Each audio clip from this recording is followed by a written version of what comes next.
All around his Transylvanian castle of Bran, Vlad Dracula had impaled 20,000 men so that they slid down slowly on the stake, inch by inch, until it came out of their mouths. Before they could die, this moaning, screaming forest of pain and blood was his announcement to the world that he was to be obeyed. He had enough cruelty and hatred to torture and kill many more men, women, children, and animals, and his wickedness would birth the legend of Dracula and of vampires. His real reputation was actually much, much worse.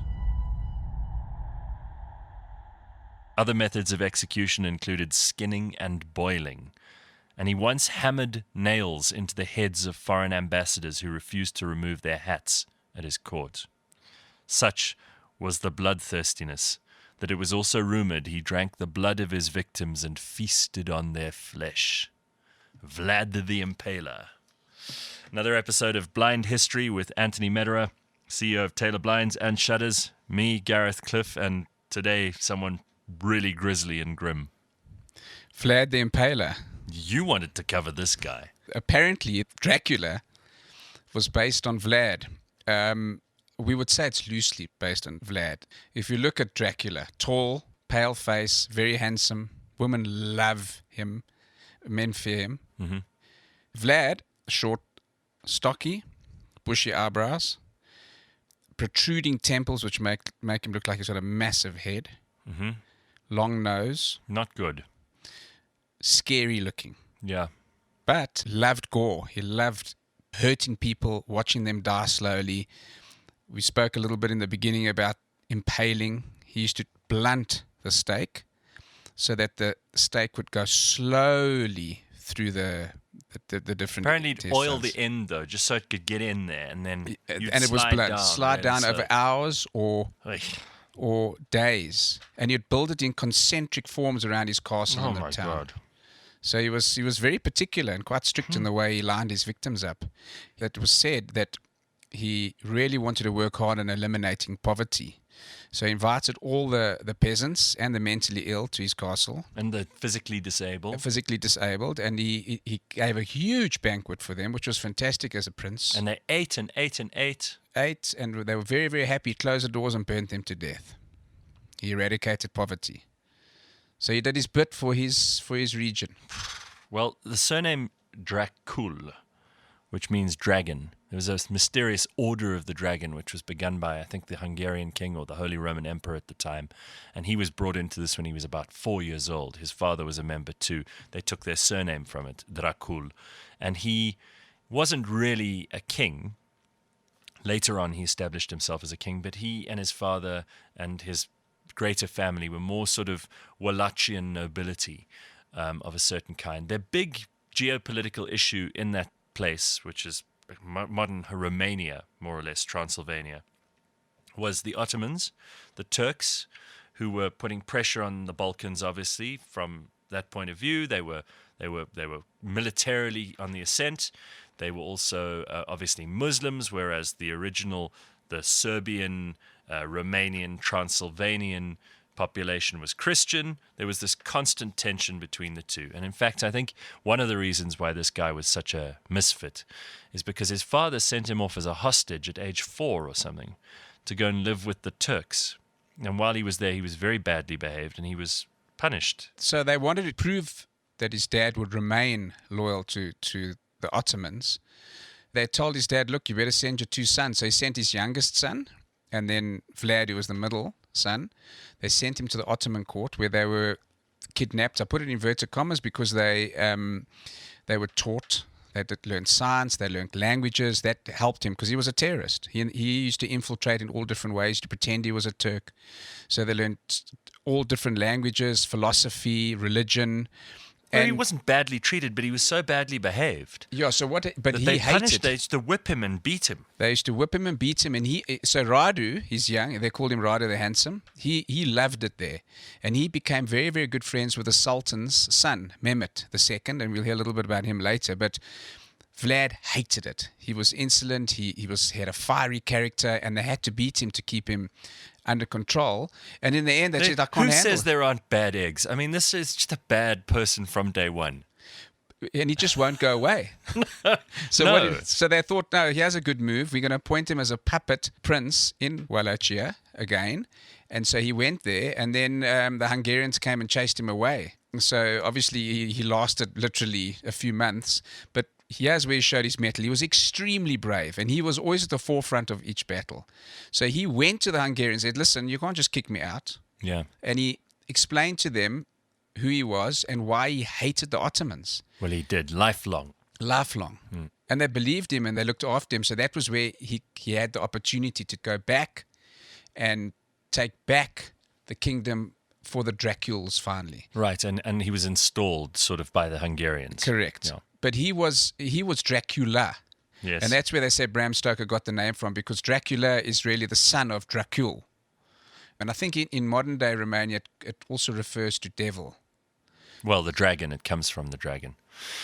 He was definitely disturbed, but he had a lasting influence on the area, and there are people who still regard him as being quite interesting. One of them is Prince Charles, who claims him as an ancestor, and he is, and is fascinated with the history of Transylvania. In fact, Charles wanted to buy the castle that Vlad III lived in, and spend some of the winter holidays there. They're a little bit twisted. There might just be a bit of that blood in him after all. That wouldn't surprise me. But didn't he invite, I mean, I just want to quote again from this book, because he invited rather, a whole bunch of boyars, the Hungarians, to join him for Easter Sunday one year.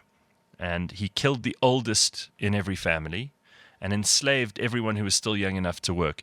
Many of them died working on new fortifications for his castles in conditions so severe that their clothes disintegrated, leaving them naked. I mean, what's wrong with this dude? And also adulterous. You wouldn't want to be adulterous. He'd cut off your breasts and then put them in your mouth as if you were eating them, sewed them to your mouth. and put you out so that your whole body was displayed and you were not allowed to be taken down until you'd actually started to rot off the poles. Just a savory guy. The interesting part was he was a thorn in the side for the Ottomans. So he kept going insurgencies across the Danube and trying to take territories here and there, or just messing around with them. He employed terrorism in those days. He used to infiltrate, pretending he was a Turk, take his best men, and then just kill everybody. He killed 20,000 Turks and then put them up in a forest of bodies, impaled them. And that was the final straw for Mehmet II. Mehmet had become the Sultan. And he later on is revered in history as taking the city of Constantinople. Which was impossible to take because it was well fortified. It was on the Bosphorus, all of that stuff. Yeah. Constantine the Great, 1,000 years before, built the greatest city in the world. And so many had tried to take the city. So Mehmet was preparing himself to take the city. So he got cannons, he built ships, he trained his troops. And then this person across the Danube kept killing all his people. So he decided, no, I'm going to take you out. So then when he arrived on the scene, there was a forest of impaled members. And this is horrifying. 20,000 people in a forest of dead bodies. I mean, I don't think in all of human history there's anything comparable to that in savagery or brutality. Mehmet wanted to turn around and go home. They had to say, listen, stick with it, Sultan, stick with it. And so he stuck with it. And Vlad knew he was in trouble. So this is where he really is. He was a real warrior. He knew, no, I can't fight again. Wily. They got 100,000 Turks, strong. yeah. Turks were coming at him, and he only had 20,000, but he bolstered his 20,000 with women and children.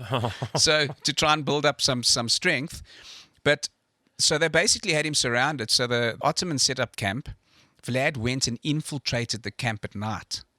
Pretending to be a Turk. Pretending to be a Turk. He caused absolute mayhem, and he went in to what he thought was the Sultan's tent to kill him, but it was the tent next door to one of the highest ranking officials, and he killed them by mistake. So he could have killed Mehmet II before Mehmet II had taken Constantinople. It would have changed the course of history. Changed everything. Yeah. Then Mehmet was so impressed by this individual and what a strong warrior he was, and he said, no, I'm going to leave him. And once again, they had to say, listen, we need to finish this. Jeez. And they did. Don't leave someone like that alone. It's just unbelievable. Despite a daring attempt to infiltrate the enemy camp. He was overwhelmed by the scale of the Ottoman onslaught. As the Turks surrounded his castle in 1462, his wife jumped from the window, killing herself, while he fled. And he actually ended up going back in to the Hungarians, securing their support a second time, becoming king for a short while again after that, and then he was deposed, ultimately.